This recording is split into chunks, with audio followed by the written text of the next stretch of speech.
My name is Brigette, and I was the page who did a silent protest in the Parliament. And when I was in the Parliament, I really felt alone, and I felt a sense of helplessness and powerlessness. But I must say that today I feel a real sense of change, that things are changing, and a sense of belief that we can change them. And a lot of people will say that young people today are apathetic. They'll say that, all we care about are our MacBooks and our lattes. But what I have found is completely the opposite. I have found that young people care very deeply about the world around them. They care about racism, about inequality, about injustice. And they are forging a path. We are forging a path for a new world and a new way of working. So some of the challenges that we are facing today range from climate change to inequality. One of these great challenges is that climate change is happening at an unprecedented rate. And oftentimes it can seem so big and we feel small. But what young people are doing today is they are showing us that it's possible to make changes, like we saw with the Occupy movements, like we saw with the Quebec student strike. They're showing us that people can make these changes. And we're starting to believe again that we can be agents of change in this process. And I'm especially excited about the possibilities of change through theater and through the links between the personal and the political. Because climate change, it is a personal problem. And for a very long time, I was very afraid about talking about my links to climate change, how my own family history is related to the tar sands and to climate change.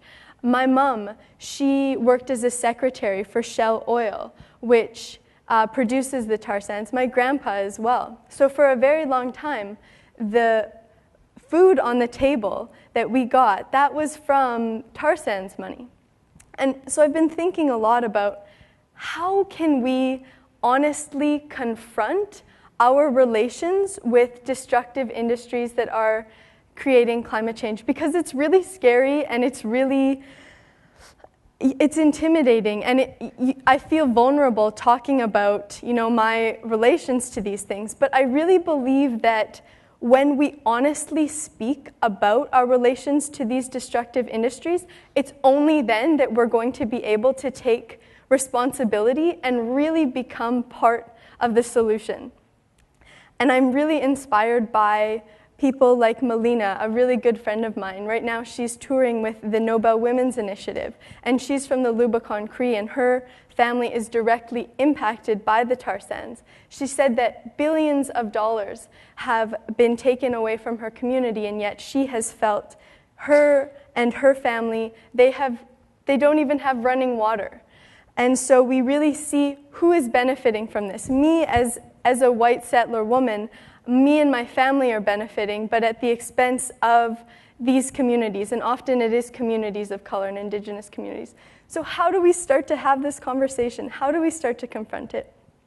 So this play, which is called Sunshine on the Pipleine, this is an attempt to begin to confront these challenges. This is a pipeline. Well, it's not exactly a pipeline. I found it in the bathroom in the hallway. And this is a flower. I'm not a magician. I've never been very good at magic tricks, though my dad did put me in magic school. Well, not exactly magic school. They called it the Suncor School of Business. But what I learned there was how to perform tricks. And these tricks ranged from transforming the boreal forest into a tailings pond and learning how to make an entire people disappear and turn them into gold coins.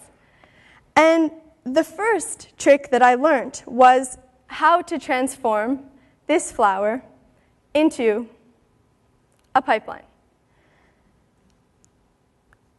But at magic school, that they call business school, I started to miss my flower. And so I asked my dad for a toonie, and he gave it to me, and I bought a Mars bar, and then I felt better. But then I really missed my flower.